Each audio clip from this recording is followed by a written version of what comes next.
মিডিয়াতে ভাইরাল হয়েছে একটা ছবি, গতকালকে আমরা দেখেছি চিটাগাঙ্গের কোন এক মাদ্রাসার কোন এক নরপশু শিক্ষক, আমি বলতে চাই না, একটা জাতির কলঙ্ক, সে ছোট্ট একটা সোনামণিকে যেভাবে নির্যাতন করেছে, যেভাবে সে অত্যাচার করেছে, ছেলেটা লাফালাফি ঝাপাঝাপি গড়াগড়ি দিচ্ছে, তারপরও ছাড়ে না, অন্তত 5 মিনিট ধরে নির্যাতন করেছে।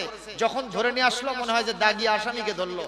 এই দৃশ্য মিডিয়ায় ভাইরাল হওয়ার কারণে জাতি আজকে ধিক্কার দিচ্ছে ওই সব নরপশুদেরকে। জনগণ ঠিক কিনা? আমি নিজেও শিক্ষক, শিক্ষকদের বিরুদ্ধে কথা বললে আমাকে লাগে, কিন্তু হক কথা কাউকে ছেড়ে বলা যাবে না। কথা বলেন ঠিক কিনা? কাউকে যদি নিজের বিরুদ্ধেও চলে যায়, ওয়ালাউ আলা আনফুসিকুম কুম আবিল আকরাবিন, যদি তোমার নিজের বিরুদ্ধে, পিতামাতার বিরুদ্ধে, তোমার নিকট আত্মীয়ের বিরুদ্ধেও যায়, তাও হক কথা বলতে হবে। বিধান কা আমরা বলবো, আপনারা যে মাদ্রাসা প্রতিষ্ঠিত করেছেন, ছোট্ট ছোট্ট সোনামণিদের উপরে কখনো নির্যাতন করবেন না, তাদেরকে আদব দিয়ে মানুষ করবেন। বিশ্বনবী সাল্লাল্লাহু আলাইহি ওয়াসাল্লাম এই কায়দায় শিশুদেরকে আগিয়ে রাখতেন, তাদের হৃদয়টা জয় করেছিলেন বিশ্বনবী এইভাবেই। জোরে বলি আলহামদুলিল্লাহ। আপনারা সেভাবে সন্তানদেরকে আদর দিবেন। আর ওইটার জন্য আমি সরকারের কাছে দাবি জানাই, তদন্ত করে দেখতে হবে, যদি এটা সত্যি নির্যাতন এইভাবে হয়ে থাকে, ওই শিক্ষককে তো বরখাস্ত করতেই হবে, অবশ্যই শাস্তির কাঠগড়ায় দাঁড় করা। ঠিক কিনা বলেন? একটা সাইজ হয়ে গেলে, একটাকে যদি শাস্তি দেওয়া যায়, সবগুলো সাইজ হয়ে যাবে ইনশাআল্লাহ। আর বন্ধু হবে শয়তান। শয়তানকে বন্ধু বানালে এই লোকের যে সর্বনাশ হবে তাতে কোনো সন্দেহ নাই। একথা আমি নিজে বলবো কেন, কোরআন থেকে আপনাদেরকে একটু জবাব দেই। কোরআনে কারীমের আপনার 17 নম্বর পারা 22 নম্বর সূরা সূরাতুল হজ্জের 5 নম্বর আয়াতে আল্লাহ রাব্বুল আলামিন সেই ইরশাদ করেছেন এভাবে। 4 নম্বর আয়াতে আল্লাহ পাক বলেন, আল্লাহ রাব্বুল আলামিন ইরশাদ করছেন, ওয়ামিনান নাসি মান ইউজাদিলু ফিল্লাহি বিগাইরি ইলমিন ওয়া ইয়াত্তাবিউ কুল্লা শাইতানিম মারিদ।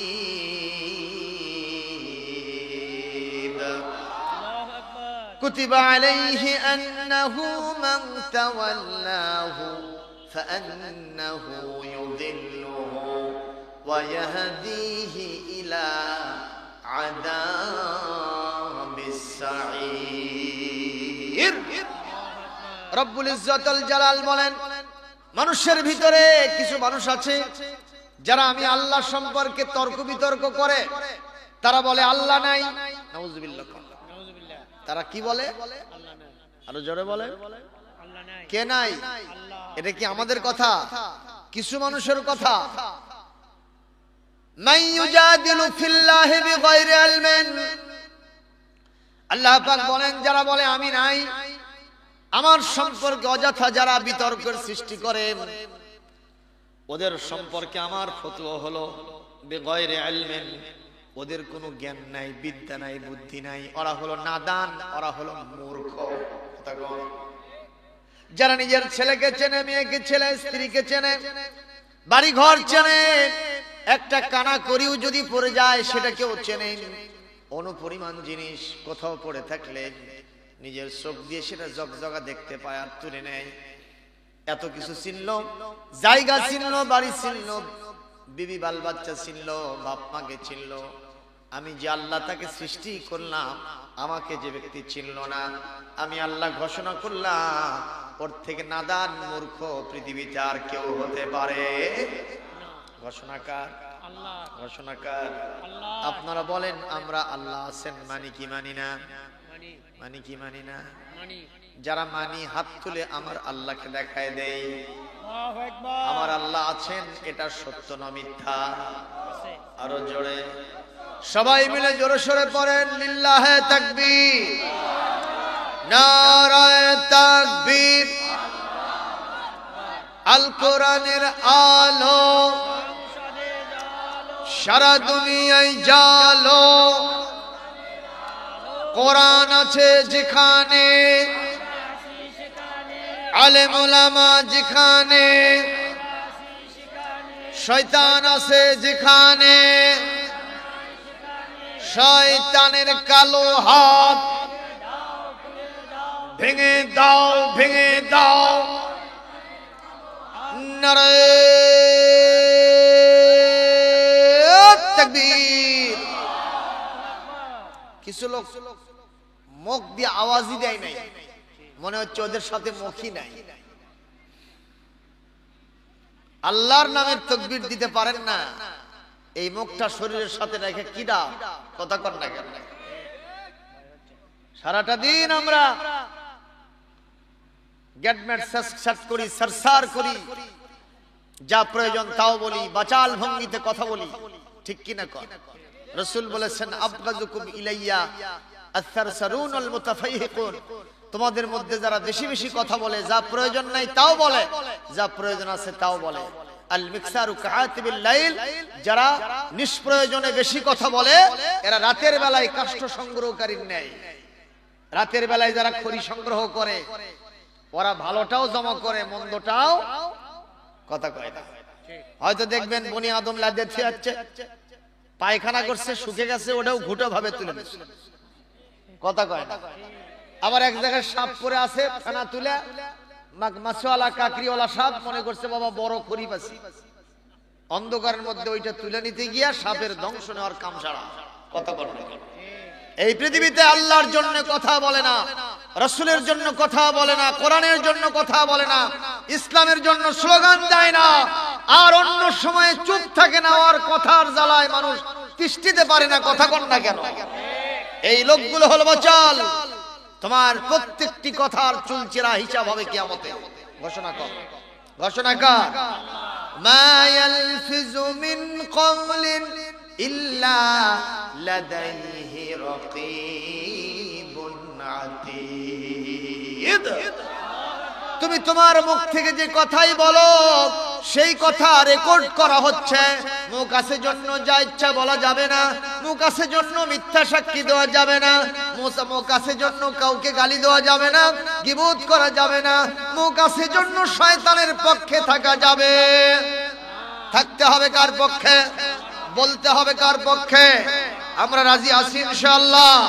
কারা কারা রাজি আছেন আবার হাত তুলে আল্লাহকে দেখাও। বলেন বলেন লিল্লাহে তাকবীর। আল কোরআনের আলো,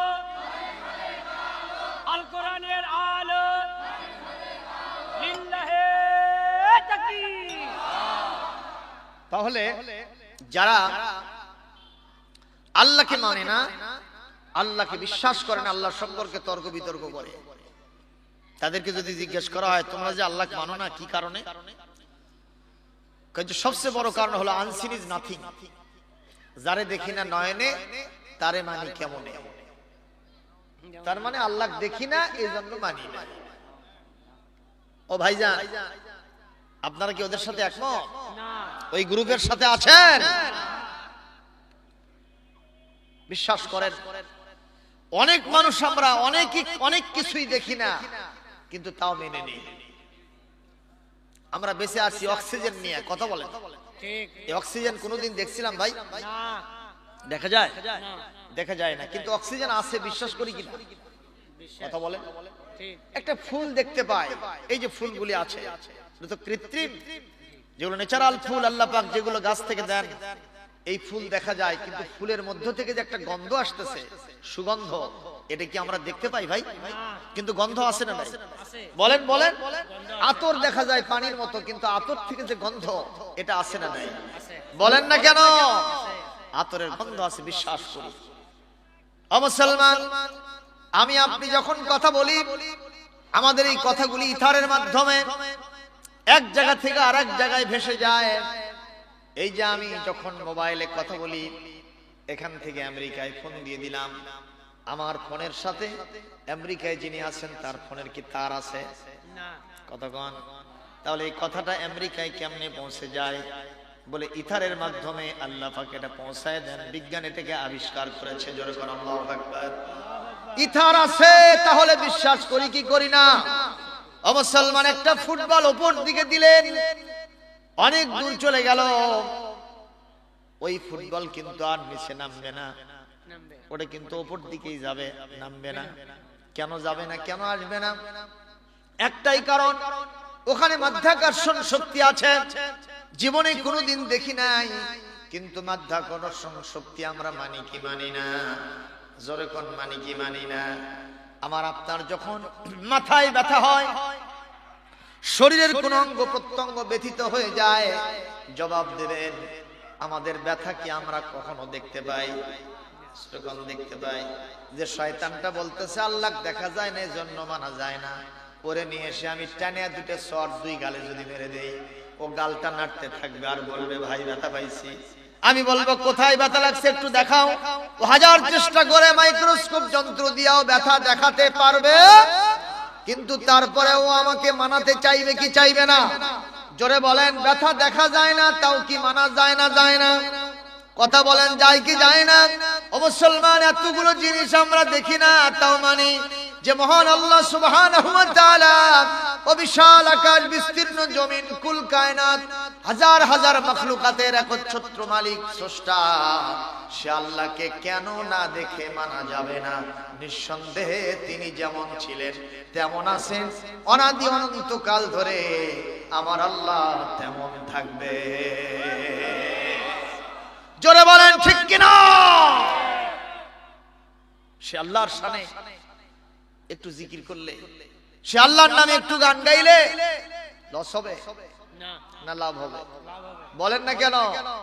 সবাই বলেন আল্লাহ আল্লাহ জপো মন জপো আল্লাহ আল্লাহ, আল্লাহ আল্লাহ জপো মন জপো আল্লাহ আল্লাহ। জীবন হবে, জীবন হবে ফুলে ফলে নূরে উজালা, আল্লাহ আল্লাহ জপো মন জপো আল্লাহ আল্লাহ। যে নাম জপে আদম পেলেন ফুলের মাফি, ইব্রাহিমের অগ্নি কুণ্ডে ও নাম ছিল কাফি। ঠিক কিনা?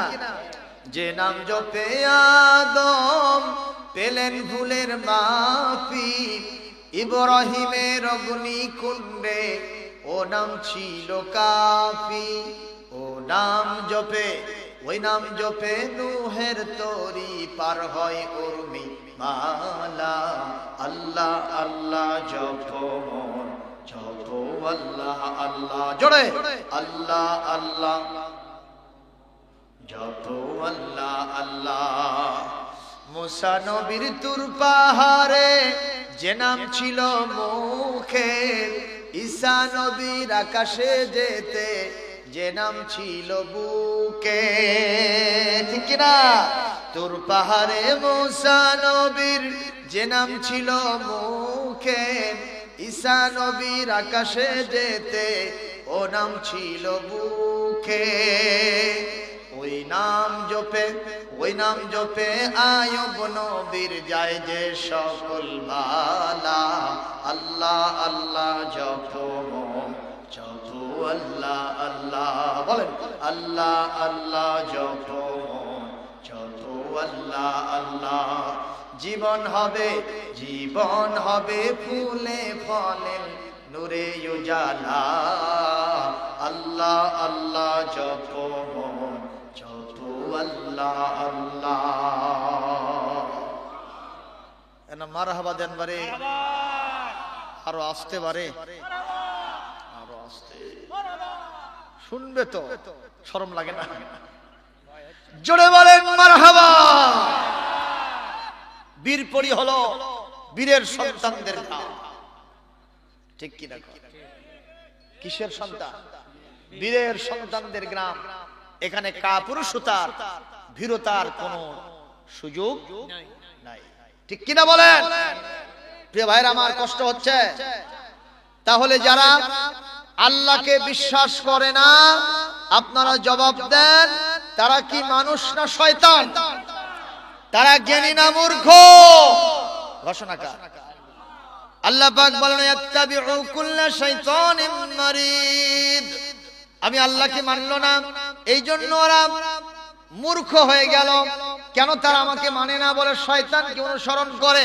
পরের আয়াতে আল্লাহ পাক সূরা হজ্জের 5 নম্বর আয়াতের ভিতরে বলছেন, আহা ওয়া মা কুতিবা আলাইহিম আন্নাহু মান তাওয়াল্লাহু ফাআন্নাহু ইউদিল্লুহু ওয়া ইয়াহদিহি ইলা আযাবিস সাঈর। এই কথা আমি লিখে দিয়েছি, এই কথা বিধিবদ্ধ করে দিয়েছি। আন্নাহু মান তাওয়াল্লাহু, যে ব্যক্তি শয়তানকে নিজের বন্ধু বানাবে, ঘোষণাকার, যে ব্যক্তি শয়তানকে নিজের ওলি বানাবে, বন্ধু বানাবে, ফাইন্নাহু ইয়াদিল্লুহু, অবশ্যই শয়তান তাকে গোমরাহ করবে, অবশ্যই শয়তান তাকে বিভ্রান্ত করবে, অবশ্যই শয়তান তাকে হেদায়েতের রাস্তা থেকে সরায় নিয়ে ইয়াহদিহি ইলা আযাবিস সাঈর, জাহান্নামের দিকে নিক্ষেপ করবে, জাহান্নামের দিকে ইনস্ট্রাকশন দিবে, জাহান্নামের দিকে তার ঠিকানা বানায় দিবে। আমরা কি জান্নাত বাদ দিয়ে জাহান্নামের দিকে যেতে চাই? যেতে চাই। তাহলে শয়তানকে ছাড়তে হবে, আমার আল্লাহ রাস্তাকে ধরতে হবে। জোরে কোন ঠিক কিনা? আল্লাহ পাক কবুল করুন।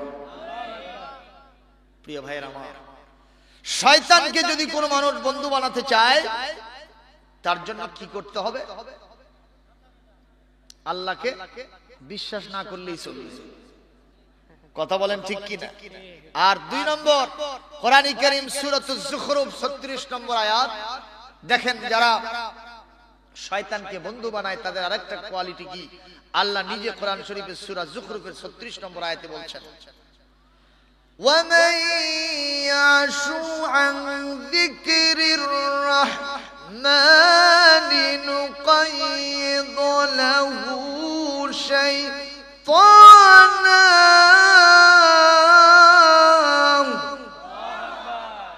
نُقَيِّضْ لَهُ شَيْطَانًا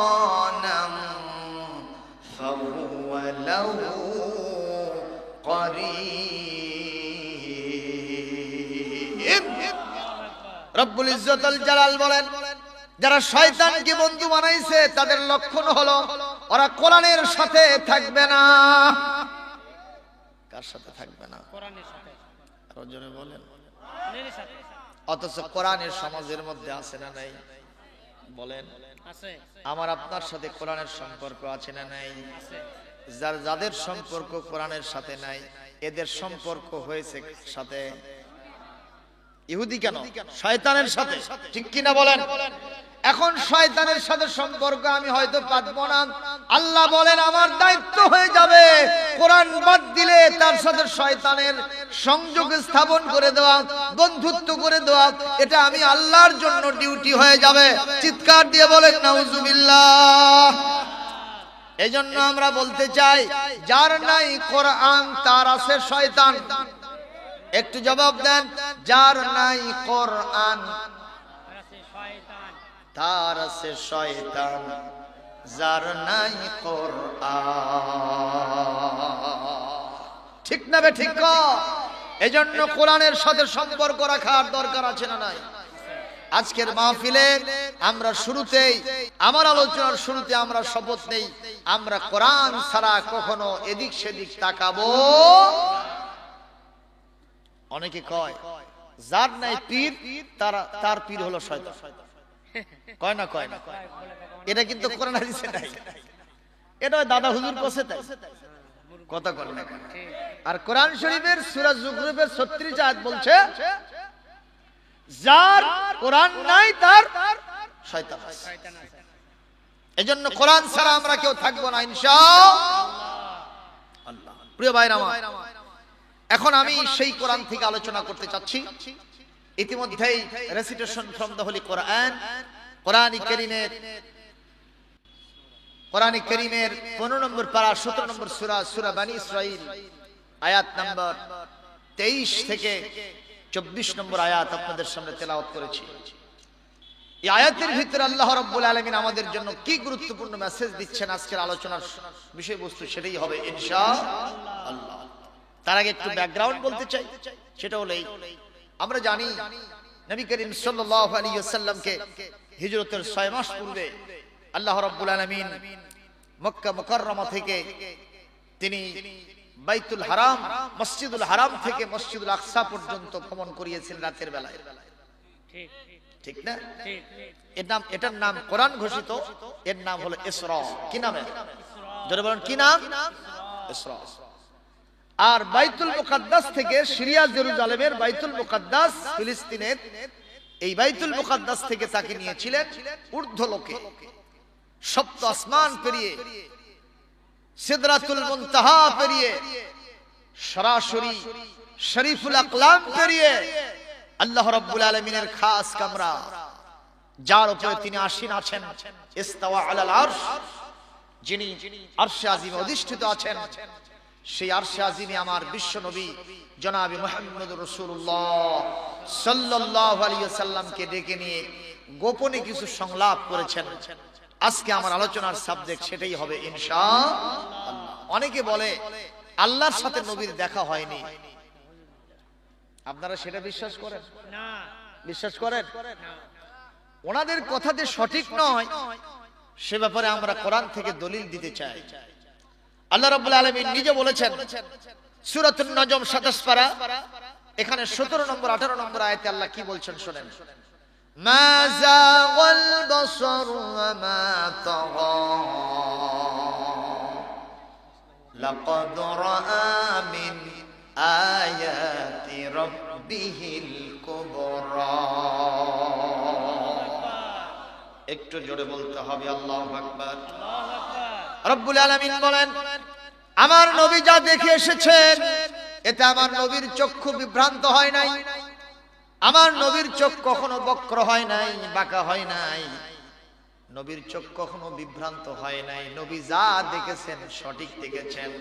এমন কি লাকাদ রাআ মিন আয়াতি রাব্বিহিল কুবরা, তার সর্বশ্রেষ্ঠ রবকে, সে আল্লাহ রাব্বুল আলামিনের অসংখ্য নিদর্শনাবলী যা মহাশূন্যের ভিতরে আল্লাহ পাক সৃষ্টি করে রেখেছেন, এই সবগুলিকে আমার নবীকে আমি আল্লাহ তাআলা দেখায়া আবার জমিনে প্রেরণ করেছি। জোরে বলেন সুবহানাল্লাহ। তাহলে কোরআন দিয়ে প্রমাণ হলো আমার নবী আল্লাহর সাথে দেখা করেছেন। সুবহানাল্লাহ। এমন কি 7 নম্বর 8 নম্বর আয়াতে وَكَانَ قَابَ قَوْسَيْنِ أَوْ أَدْنَى فَأَوْحَى إِلَى عَبْدِهِ مَا أَوْحَى। আল্লাহ পাক বলেন আমার নবী আল্লাহর কাছে যখন গেলেন, আল্লাহর এবং নবীজির মাঝখানে ব্যবধান ছিল তীর ধনুকের ব্যবধান। কিসের ব্যবধান? আপনারা দেখেননি আগে এরকম করে ছেলেরা এরকম করে বাঁকা করে এরকম করে তীর মেরে দিত। এই যে ধনুক, এই মাঝখানে যতটুকুন ব্যবধান, আমার আল্লাহর সাথে নবীজির ব্যবধান ঠিক এতটুকুন ছিল। আপনারা বলেন তাহলে কি আল্লাহ পাকের কাছ থেকে নবী দূরে ছিলেন না অতি কাছে? খুবই কাছে না কম কাছে? অত্যন্ত কাছে ছিলেন। এই আয়াতের তাফসীরে কিছু কিছু মুফাসসির বলেছেন এখানে জিবরাইল আলাইহিস সালামের কথা বলা হয়েছে, আমরা বিশ্বাস করলাম। আরো কিছু মুফাসসির তারা বলেছেন না, এখানে সরাসরি আল্লাহর সাথে নবীজির দেখা হয়েছে। আমাদের আকীদা, আমাদের বিশ্বাস, আল্লাহ পাক তার নবীজিকে ওই আরশে আজিমে নিয়া খামাখা এমনি নবীকে ডেকে নেবেন, কথা বলবেন না, নবীর সাথে দেখা করবেন না, এটা কখনো হতে পারে? জোরে বলেন আল্লাহু আকবার। ও মুসলমান, নবীজি আল্লাহর কাছ থেকে দেখা সাক্ষাৎ করে ওই সফর কাহিনী আমি শোনাবো না, কারণ মেরাজের কাহিনী আপনারা অনেক আগের থেকেই জানেন, অনেক আগের থেকেই শোনেন। মেরাজের কাহিনী জানা নাই এমন মুসলমান নাই, কথা কয় না। আজকে যখন আমি মেরাজের আলোচনা নিয়ে যখন আমি কিতাব থেকে তাফসীর থেকে পড়তেছিলাম, তখন আমার স্ত্রী বলতেছিল এটা এত পড়া লাগে, ছোটবেলা থেকে এত পড়াশোনা হচ্ছে, এগুলো আমাকে দিলে তো আমি এরকম 2000-4000 মানুষের সামনে বক্তব্য দিতে পারবো। আমার স্ত্রী বলতেছে, তার মানে এটা সকলের জানা। আমি বললাম দেখো, প্রত্যেক বাড়ি তো সকলেই শুনতে আসবে। আমার মসজিদে আলোচনা ছিল মাগরিব থেকে এসা পর্যন্ত, কিন্তু ওই আগেকার ওই কথাগুলোই যদি আমরা বারবার বলতে থাকি, কিছু নতুনত্ব যদি না থাকে, গবেষণামূলক যদি না থাকে, তাহলে ওই কথাগুলো বারবার বললে মুসল্লিদের খুব বেশি ভালো লাগবে না। আমরা এই কথাগুলোই বলবো, কিন্তু তার ভিতর থেকে কিছু গবেষণাও আসবে। কথা বলেন না কেন? কষ্ট হচ্ছে আপনাদের? আরে ভাই, যেদিন অঙ্ক পরীক্ষা, কেউ যদি বাংলা পরীক্ষার প্রস্তুতি নিয়ে যায়, ওরা পরীক্ষায় পাশ করবে তো নাকি? করবে? তা আজকে মেরাজের রাত্রিতে আপনি মেরাজের আলোচনা শুনবেন না, তো আগামী আরো 2-3 মাস পরে শুনে লাভ আছে নাকি? আজকেই শোনা দরকার। তবে এই কথা সত্য, আমার পূর্ববর্তী আলোচকেরাও হয়তো মেরাজ সম্পর্কে টাচ দিয়েছে, কিন্তু আমি হয়তো ওই রকম বলবো না, একটু আলাদা ধাঁচের কিছু কথা বলার চেষ্টা করবো ইনশাআল্লাহ। তাতে কি কষ্ট হবে আপনাদের মুসলমান? খেয়াল করেন, নবী করিম সাল্লাল্লাহু আলাইহি ওয়াসাল্লাম মেরাজ থেকে কি নিয়ে আসলেন? আমরা তো জানি যে শুধু 5 ওয়াক্ত নামাজ নিয়ে আসছে, এটা আমরা জানি না যে মেরাজ রজনীতে 5 ওয়াক্ত নামাজ ফরজ হয়েছিল তো 50 ওয়াক্ত। ষষ্ঠ আকাশে এসে হযরত মুসার সাথে দেখা। মুসা আলাইহিস সালাম বলতেছেন, কি নিয়ে আসলেন? বলে 50 ওয়াক্ত নামাজ আল্লাহ দিয়েছেন। বলে এরকম উম্মত তো আমিও চালাই, এই উম্মতের কার কি রকম মক্কর এটা আমার জানা আছে। এরা 50 ওয়াক্ত পড়তে পারবে না, সারাদিন নামাজ নিয়ে ব্যস্ত থাকলে কেউ নামাজের ধারে কাছে যাবে না। আপনি রিটার্ন যান, কমায় নিয়ে আসেন। আল্লাহর নবী বারবার গেলেন, সর্বশেষ কয় ওয়াক্ত আসলো? 5 ওয়াক্ত। মুসা আলাইহিস সালাম বললেন, এটাও হবে না, আরো কমে নিয়ে আসেন। আমার রাসূল বললেন, আল্লাহ আমারে দিতে চান আর আপনি খালি কমাতে বলেন। আল্লাহর দেওয়া হাদিয়া আমি নেব আর আপনি কমাতে বলেন, আমি আর যাব না, আমার শরম লাগতেছে। সুবহানাল্লাহ। আল্লাহ রাব্বুল আলামিন বললেন, নবী হে, আমি আপনার সাথে সম্পূর্ণ একমত হয়ে গেলাম। সুবহানাল্লাহ।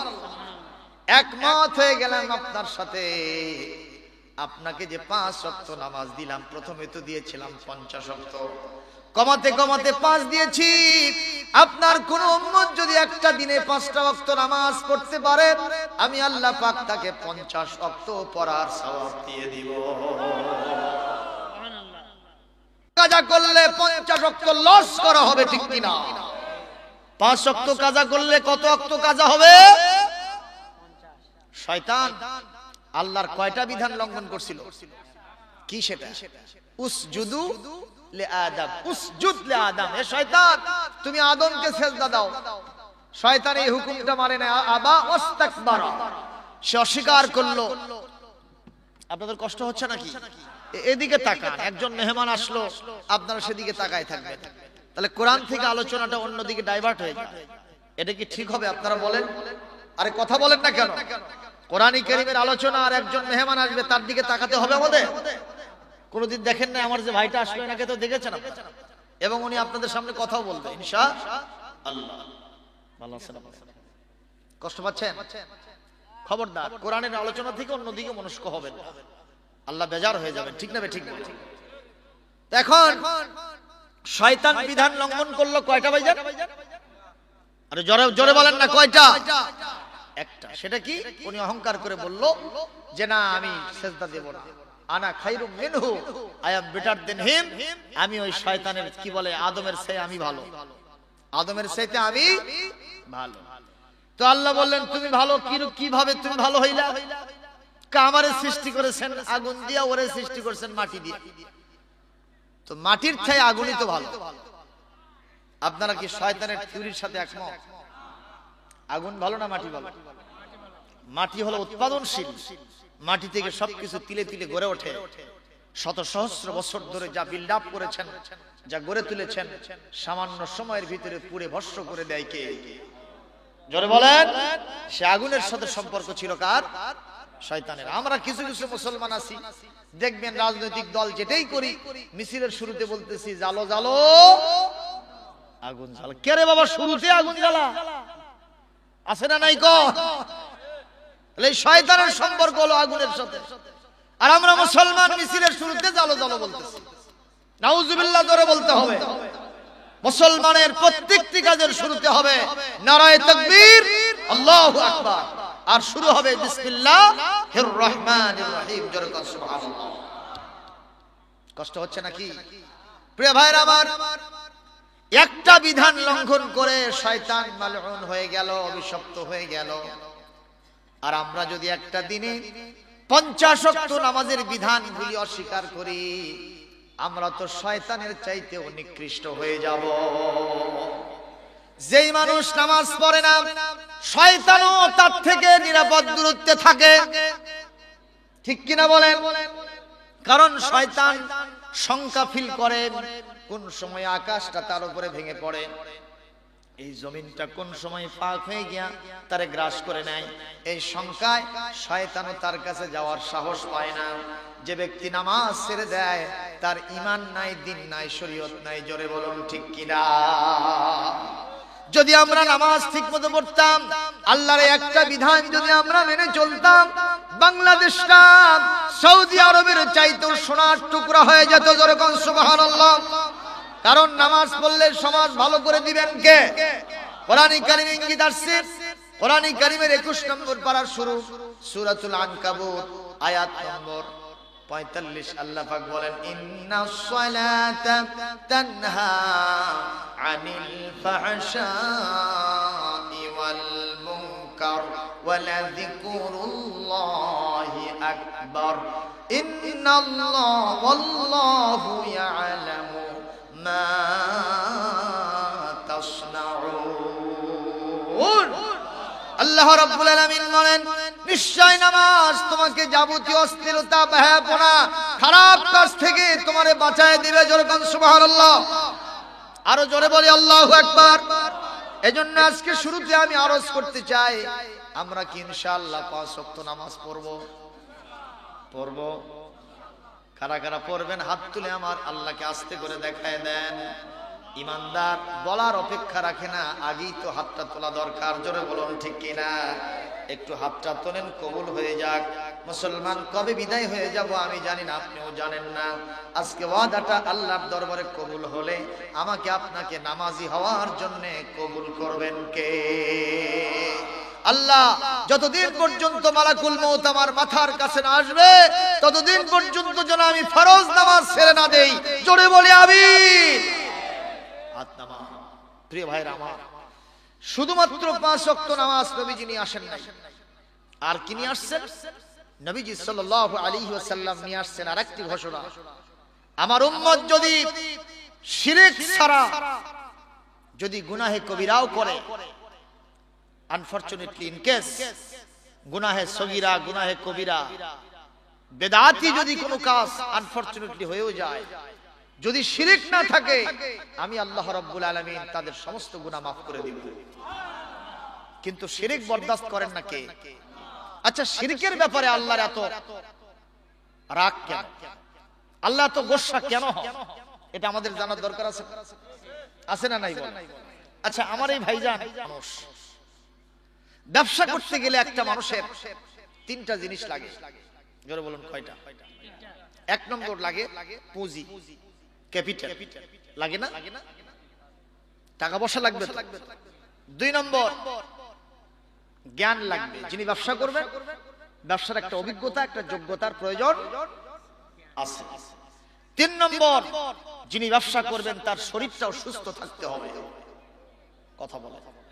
কথা বলেন কয়টা জিনিস লাগবে? 1 নম্বর পুঁজি, 2 নম্বর ব্যবসার জন্য অভিজ্ঞতা, 3 নম্বর শারীরিক সুস্থতা। এই 3টা জিনিস ছাড়া একটা মানুষ ব্যবসা সঠিকভাবে করিতে পারিবে। এখন আমার আল্লাহ সুবহানাহু ওয়া তাআলা এই পৃথিবীতে তার দ্বীনের ব্যবসা করতে চান। এই পৃথিবীতে আল্লাহ রাব্বুল আলামিন তার দ্বীনটাকে প্রতিষ্ঠিত করতে চান। আল্লাহ পাক তার বান্দাদের থেকে তার গোলামি চান। এই জমিনটাকে তার নিজাম দিয়া, এই জমিনটাকে তার আইন ও কানুন দিয়ে সাজাতে চান। আপনারা জবাব দেন, আমার আল্লাহর কি কখনো পুঁজির অভাব আছে? টাকা পয়সা আল্লাহর আছে না নাই? বলেন। আল্লাহু গানিয়্যুন ওয়া আনতুমুল ফুকারা। আল্লাহ হলেন ধনী আর তোমরা সবাই ফকিরের গোষ্ঠী। ঘোষণাকার, জোরে বলেন ঘোষণাকার। তাহলে আমার আল্লাহর পুঁজির অভাব নাই। লিল্লাহি মা ফিস সামাওয়াতি ওয়া মা ফিল আরদ। আসমান জমিনে যা আছে জবাব দিবেন সবগুলো যেন কার। তাহলে আমার আল্লাহ ধনী না গরিব? টাকা পয়সার অভাব নাই। 2 নম্বর, আপনারা জবাব দেন, আমার আল্লাহর কি জ্ঞান গরিমার সমস্যা আছে? বলেন, পৃথিবীতে আসমান এবং জমিনের সবচেয়ে বড় মহাজ্ঞানীকে? আমরা শুধু লেখাপড়া শিখে যখন জ্ঞানী হয় তখন আমাদের নামের শেষে বা শুরুতে হয় আলেম। আইন আলিফ জবর আ, লামজের লি, মিম দি পেশ মুন, আলেমুন ইসমে ফাইল মুবালাগা। কি বলে? ইসমে ফাইল। কথা বলেন ঠিক না বেঠিক? আলেমুন ফাইলুন। কিন্তু আমার আল্লাহ আলেমুন না, আমার আল্লাহ হলেন আলিমুন, আমার আল্লাহ হলেন আল্লাহ। আমার আল্লাহ শুধু ইসমে ফাইল না, আমার আল্লাহ হলেন আলিম, ইসমে ফাইল মুবালাগা। আমার আল্লাহর জ্ঞানের কোনো সীমা নাই। জোরে কোন মারহাবা। আমাকে আপনাকে যিনি জ্ঞান দিয়েছেন তিনি কে? জোরে বলেন। কোরআন কারীমে সূরা বনী ইসরাইল এখানে আয়াত নম্বর 85 আল্লাহ পাক বলেন, মা উতিতুম মিনাল ইলমি ইল্লা কলিলা। এই পৃথিবীতে আসমান জমিনে তোমাদেরকে যেখানে যারে যে জ্ঞান দেওয়া হয়েছে তার পরিমাণ অতি সামান্য। আটলান্টিক মহাসাগরের পারে বসে কিংবা দাঁড়িয়ে অথবা নদীর ভিতরে নৌকাতে বসে একটা আঙ্গুল যদি মহাসাগরের ভিতরে চুবায়া এরকম করে আঙ্গুল উত্তোলন করে, আঙ্গুলের মাথায় যতটুকু পানি উঠেছে, জবাব দেন আটলান্টিক মহাসাগরের কত ক্ষতি হয়েছে? হয়েছে না ক্ষতি? আটলান্টিক মহাসাগর কি টের পাবে যে আমার মধ্যে একটা আঙ্গুল ঢুকছিল, এতগুলো পানি উঠে গেছে, আমার লস হয়ে গেল? টের পাবে? টের পাবে। এই পৃথিবীর বিজ্ঞানের যত আবিষ্কার এবং নতুন উদ্ভাবন, আজকে ইন্টারনেট, স্যাটেলাইট, আকাশে রকেট উঠতেছে, শুধু তাই নয় আকাশে বিমানগুলো চলতেছে, শুধু তাই নয় ইউরোপ আমেরিকা থেকে লোকেরা যখন ওই বিমান চলতেছে, ওই বিমানের লাট বল্ট কোথায় কি ঢিল হয়ে গেল, এখানে কম্পিউটারের মাধ্যমে সেটা ওখানে সুন্দর করে মেরামত করে দিচ্ছে। মারহাবা, মারহাবা জোরে বলে। কম্পিউটার নামক মহাবিজ্ঞান, মহাবিষ্কার যখন আজকে হিসাব নিরীক্ষণ যন্ত্র তৈরি হয়েছে, মোবাইল ফোন এসেছে, প্রিয় ভাইরা আমার, আমার মোবাইল ফোনের ভিতরে আপনি এক জায়গা থেকে ফ্ল্যাক্সি লোড দিবেন, এক জায়গা থেকে আপনি বিকাশ দিবেন, এক জায়গা থেকে আপনি একটা মেসেজ পাঠিয়ে দিবেন, কোন দিক থেকে নিউজ ভিউজ সেগুলো চলে আসতেছে আপনি টেরও পাবেন না। এর মাধ্যমে বোঝা যায় বিজ্ঞানের নতুন নতুন আবিষ্কার আগের চাইতে আরো বেড়ে গেছে। কথা বলেন ঠিক কিনা? তাই বলে কি মনে করবেন বিজ্ঞান সব শিখে ফেলেছে? কথা বলেন। অনেকে বলে মুহাম্মদ সাল্লাল্লাহু আলাইহি ওয়াসাল্লামের মেরাজের কথা তোমরা বলো মিয়া, মুহাম্মদ সাল্লাল্লাহু আলাইহি ওয়াসাল্লামকে মহামানব বলো, সাইয়্যিদুল বাশার বলো। মুহাম্মদ সাল্লাল্লাহু আলাইহি ওয়াসাল্লাম কি বিজ্ঞানের কাছে যেতে পারছে? আমরা তো চাঁদে পৌঁছে গেছি, মুহাম্মদ সাল্লাল্লাহু আলাইহি ওয়াসাল্লাম কি চাঁদে গেছে?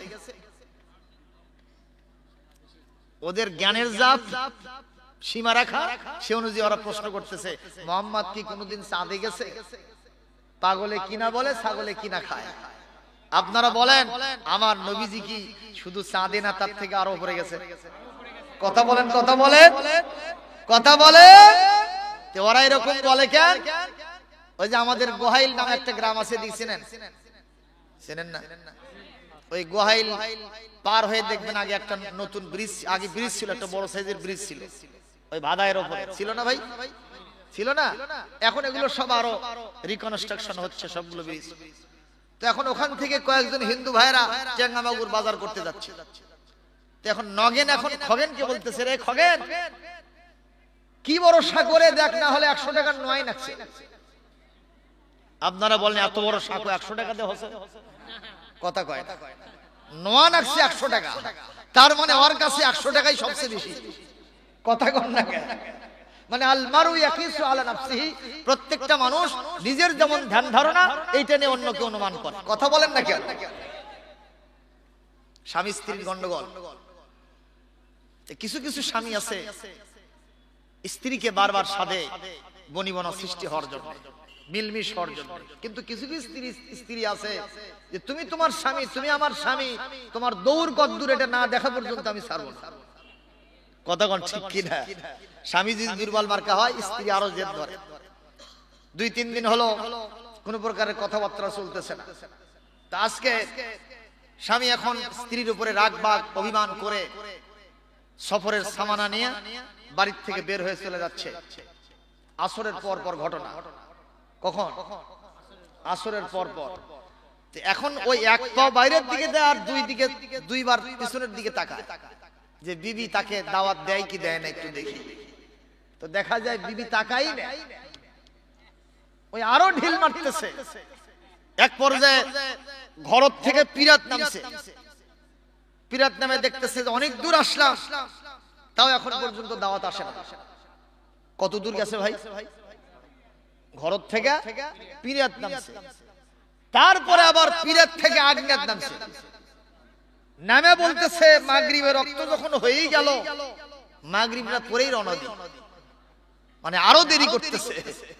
মাগরিবের নামাজ পড়ে যখন আবার যাচ্ছে, পিরাত থেকে আগ্নেয় নামেই বলতেছে, যখন দাওয়াত জিয়াফত আসে না, সে বলতেছে আসলে মানুষ না কাউয়ার জাত। কাকে বলতেছে? বউকে বলতেছে। বউ তখন মুস্কি হাসি দিয়ে বলছে, আমি তোমার পথ দেখলাম, আমি তোমার দৌড় দেখলাম, তোমার ক্ষমতা দেখলাম। তুমি পিরাত থেকে আগ্নেয় নামেই কও সেই মাগরিবের রক্ত, আগে ছিলাম কোথায় আর আসলাম কোথায়? মানুষ না কাউয়ার জাত। তোমার দৌড় কদ্দূর আমার দেখা শেষ, তুমি সবকিছু নিয়ে আমার মশারির মধ্যে ঢোকো, তোমার আর যাওয়ার দরকার নেই। কথা বলেন ঠিক না বেঠিক? ও কি খুব বেশি দূরে গেছে ভাইজান? তো এখন বিজ্ঞানীরা বলতেছে যে আমরা চাঁদে পৌঁছে গেছি। আরে মিয়া, তোমার 9,30,00,000 মাইল দূরের শুধু সূর্য নয়, চন্দ্র নয়, আকাশ নয়, সপ্ত আসমান নয়, সিদরাতুল মুনতাহা এবং শরীফুল আকলাম, এগুলো সব পেরিয়ে যার উপরে আর কোনো জায়গা নেই, সেই মহান আল্লাহ সুবহানাহু ওয়া তাআলার আরশে আজিম পর্যন্ত আল্লাহ রাব্বুল আলামিন তার নবীকে ভ্রমণ করাইছেন। জোরে কোন মারহাবা। প্রিয় ভাইরা আমার, বিশ্ব নবী সাল্লাল্লাহু আলাইহি ওয়াসাল্লাম এভাবে মেরাজ করে এসেছেন। কষ্ট হচ্ছে নাকি আপনাদের? কষ্ট হচ্ছে? নবী করিম সাল্লাল্লাহু আলাইহি ওয়াসাল্লাম তিনি মেরাজ থেকে নিয়ে আসলেন সর্বপ্রথম বললাম 5 ওয়াক্ত নামাজ। এরপরই 2 নম্বর হলো তিনি নিয়ে আসলেন শিরিক ছাড়া। শিরিক ছাড়া যত আমল আছে আমি সব মাফ করে দেব। সুবহানাল্লাহ। তো শিরকের প্রতি আল্লাহর এত রাগ কেন? আপনারা বলেন আমার আল্লাহর কি পুঁজির অভাব আছে? বুঝাইলাম তো আমি। আমার আল্লাহ রাব্বুল আলামিনের কি জ্ঞানের অভাব আছে? বলেন জ্ঞানের অভাব আছে? আমাদের সকলকে জ্ঞান দিয়েছেন কে? পরিমাণ কি আল্লাহর যা জ্ঞান আছে তার থেকে অর্ধেক দিয়েছে নাকি?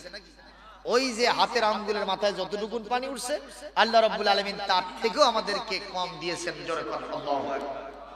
আমার আল্লাহর কি স্বাস্থ্যের সমস্যা আছে? জোরে বলেন আছে। আপনারা প্রশ্ন করবেন, হুজুর আল্লাহর তো বডি নাই, আল্লাহর তো শরীরই নাই, আল্লাহ নিরাকার। এই কথাটা সম্পূর্ণ ভুল। আমার আল্লাহর আকার আছে, তাতে কোনো সন্দেহ? কথা বলেন সন্দেহ? আমার আল্লাহর আকার কেমন? আমার মতো হবুল্লাহ সবুল্লাহ আমার আলেমকে যদি জিজ্ঞেস করেন আমি বলতে পারবো না। আমার সোজা জবাব হলো, আমার আল্লাহকে যেমন বডির অধিকারী হলে ওনাকে মানানসই হয়, উনি সেই রকম শেকেল সুরুত ধরে আরশে আজিমে বসে আছে। যেরকম হলে মানানসই হয়, তিনি সেই রকম মানের আল্লাহ হয়ে তিনি ওখানে বসে আছেন। আল্লাহু আকবার। যদি কেউ বলে আল্লাহর কোনো আকারই নাই, এ কথা সম্পূর্ণ মিথ্যা কথা। ঠিক কিনা? প্রিয় ভাইরা, আল্লাহর কোন রোগ ব্যাধি হয়? বরং আমাদেরই রোগ ব্যাধি এমন হয় যে মাঝে মাঝে রোগের চিন্তায় আমি আল্লাহকে ভুলে যাই। এখন কোন ভাইরাস? আরে কথা কয় না। এই করোনা এসে আমাদের দেশে, আমাদের সমাজে, গোটা পৃথিবীতে মনে হয় আল্লাহর চাইতে করোনাকে বেশি ভয় করি। গত বছরের 17ই মার্চে সর্বপ্রথম শিক্ষা প্রতিষ্ঠানগুলি বন্ধ হয়ে গিয়েছিল। শুধু তাই না, অফিস আদালত বন্ধ, লকডাউনে চলে গিয়েছিলাম আমরা। ঠিক কিনা বলেন? আমাদের অবস্থা অত্যন্ত চূড়ান্ত হয়েছিল। পিতার প্রতি সন্তান কত অবিচার করেছে, সন্তানের প্রতি পিতা কত অবিচার করেছে, স্বামীর প্রতি স্ত্রী, স্ত্রীর প্রতি স্বামী কত অবিচার করেছে। একটা মানুষের রোগ হয়েছে, ব্যাধি হয়েছে, আমরা তাকে ফেলে দিয়ে রেখে চলে গেছি। মানুষটা মরে গেছে, আমরা সেই মানুষের পাশে দাঁড়াই নাই। দাফন করার জন্য রাসূলের সুন্নত তরিকা অবলম্বন করি নাই। যেন তেন ভাবে 2-4 জন লোক নিয়ে আমরা লাশটা দাফন করেছি। কথা বলেন না কেন? কথা বলেন না কেন? এগুলো আমরা করলাম, তারপরেও কি এটা দেশ থেকে চলে গেছে? গোটা পৃথিবী থেকে চলে গেছে? একবার একটু যায় আবার দেখা দেয়। প্রিয় ভাইরা আমার, রোগকে ভয় করার দরকার নাই, ভয় করতে হবে কাকে? কাকে ভয় করবেন? ওই যে সময়টা ছিল, ওই মুহূর্তে আল্লাহর কসম, যখন পিতা তার সন্তানকে ফেলে রেখে চলে গেছে পালিয়া, এবং সন্তান তার পিতাকে রেখে চলে গেছে, স্বামী তার স্ত্রীকে, স্ত্রী তার স্বামীকে রেখে পালায় চলে গেছে, স্বজনের খোঁজ নাই, ওই মুহূর্তে কেবলমাত্র শুধুমাত্র একমাত্র আলেম ওলামারাই এই সমস্ত মানুষের পাশে দাঁড়ায় সঠিকভাবে দাফনের ব্যবস্থা করেছে। কথা কোন ঠিক কিনা? সুতরাং প্রমাণ হয়ে গেল, জাতির দুর্যোগ মুহূর্তে কেউ না থাকলে আলেমরাই আছে। ঠিক আসতে বলেন কে ভাই? একটু জোরে কন না, আরো জোরে কন। একজন লোককে জিজ্ঞাসা করা হলো, ভাই মসজিদে যাও না কেন? মসজিদে খাটনি আছে তো, ওটা দেখে ভয় লাগে। মানে মরণ কি এত ভয় আমাদের? প্রিয় ভাইরা আমার, স্বজন যখন মারা যায়, বাপ যখন মারা যায়, স্বাভাবিক কায়দায় মারাই গেল, বাপের লাশ ধয় না, ছয় না, বাপের লাশের কাছে যায় না, ভয়তে, এরকম আছে না ভাই? কথা বলেন। সেখানে আলেম ওলামা গিয়ে আপনার বাপের সৎকার করার জন্য, তাকে সুন্দর করে দাফন করার জন্য ব্যবস্থা করে দেয়। সে আলেমদের সাথে আমরা কি সংঘাতে যাব? কথা বলেন না কেন? বঙ্গবন্ধুর কন্যা জননেত্রী শেখ হাসিনা, তিনি কিন্তু আলেমদের ব্যাপারে কোনো মন্তব্য করেন নাই, কিন্তু মাসের চেয়ে কিছু কুঞ্চি কিছুদিন আগে মোটা হয়েছিল। কথা কন না কেন? বাঁশের চেয়ে কুঞ্চি মোটা হয়েছিল না? কেউ বলে আসো হবে খেলা, কেউ বলে হাত ভেঙে দিব, কেউ বলে আসো তোমাদেরকে সাইজ করব, মটকায় দিব। আজকে আবার আলেমদের কাছে তারা ফিরে এসেছে, আলহামদুলিল্লাহ। যিনি বলেছেন আসো ময়দানে খেলা হবে, তিনি স্পষ্ট বলেছেন, নিক্সন চৌধুরী সাহেব, আলেমদের সাথে শত্রুতা করে আমরা পারবো না, বরং আলেমদের ঠিকানা হবে আমার বাড়ি। যত আলেম আসবে আমি তাদেরকে আদর আপ্যায়ন করাবো, শত্রুতা নয়, বন্ধুত্বের জন্য হৃদয়টা বিলিয়ে দেব। মারহাবা জোরে গো। আলেমরাই আসল ঘোষণা করা। ইন্নামা ইয়াখশাল্লাহ মিন ইবাদিহিল উলামা, আল্লাহকে তার বান্দাদের ভিতরে সবচেয়ে বেশি ভয় করে আলেমরা। সুবহানাল্লাহ, আস্তে কর। আলেমদের জন্য আল্লাহ সার্টিফিকেট দিয়েছে, এইজন্য আপনারা একটু হিংসা করতেছেন নাকি? হিংসা করতেছেন? আরে আলেম ভালো থাকলে আপনিও ভালো থাকবেন। সুবহানাল্লাহ কোন না? ভাইরা আমার কষ্ট পাচ্ছেন, একটু আওয়াজ দিয়ে আমি আপনাদের সামনে একটু বলতে চাই, এই যে মাদ্রাসা, এই মাদ্রাসা এখানে যা তৈরি হয়, আলেম তৈরি হয় না, জালেম তৈরি হয়? জোরে বলেন। এখানে শয়তান পড়ানো হয় না, কোরআন পড়ানো হয়। আরো জোরে বলেন। কোরআনে কারীমটা যদি মুখস্থ করা যায়, লাভ না লস? সবাই বলবেন লাভ না লস? কি লাভ হবে? রাসূলুল্লাহ তার হাদিস শরীফের ভিতরে বলেন, যে ব্যক্তি কোরআন তেলাওয়াত করবেন, কোরআনটাকে মুখস্থ করবেন, ফাহাল্লা হালালাহু ওয়া হাররামা হারামাহু, এর হালালটাকে হালাল জানবে, হারামটাকে বর্জন করবে। আদখালাহুল্লাহুল জান্নাহ, যদি সে জান্নাতে ঢুকতে নাও চায়, অবশ্যই তাকে আল্লাহ জান্নাতে ঢুকায় দিবেন। শুধু জান্নাতে ঢুকায় দিয়ে ছাড়বেন না, আল্লাহ বলবেন, এই হাফেজ সাহেব তুমি একটু পিছনে এসো, তোমার কি কোনো দরখাস্ত আছে আমার কাছে? হাফেজ সাহেব বলবে, আমার দরখাস্ত একটাই, আমি যে মাদ্রাসায় পড়তাম ওই মাদ্রাসার হুজুর সাহেব কি চাই, ওই মাদ্রাসার আমার সম্মানিত কমিটির সদস্যদেরকে চাই, যে আব্বা আম্মা আমাকে জন্ম দিয়েছিলেন সেই বাপ মারে চাই, আমি তাদেরকে ছাড়া কখনো জান্নাতে যাব না।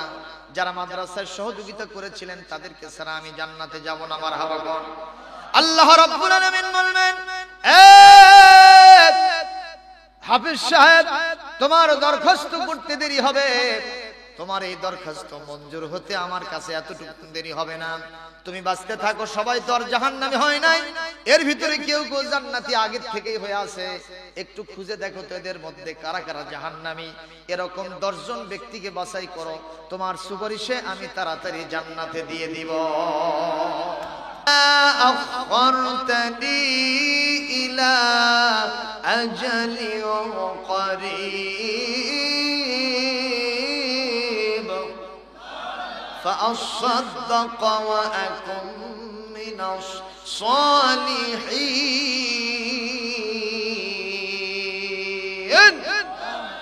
মরণোন্মুখ ব্যক্তি যখন আজরাইলের বিমূর্ত চেহারা দেখবে, জাহান্নামের স্থানটা যখন তার দেখানো হবে, এই ব্যক্তি তখন বলতে থাকবে, আল্লাহ গো, আমাকে যদি তুমি আরো একটু সময় অবকাশ দাও, আমাকে যদি দুনিয়াতে আর একটুবার থাকার সুযোগ আমাকে করে দাও, তাহলে আমি আমার ধন সম্পদগুলি সব তোমার রাস্তায় সদকা করে দিয়ে আসবো।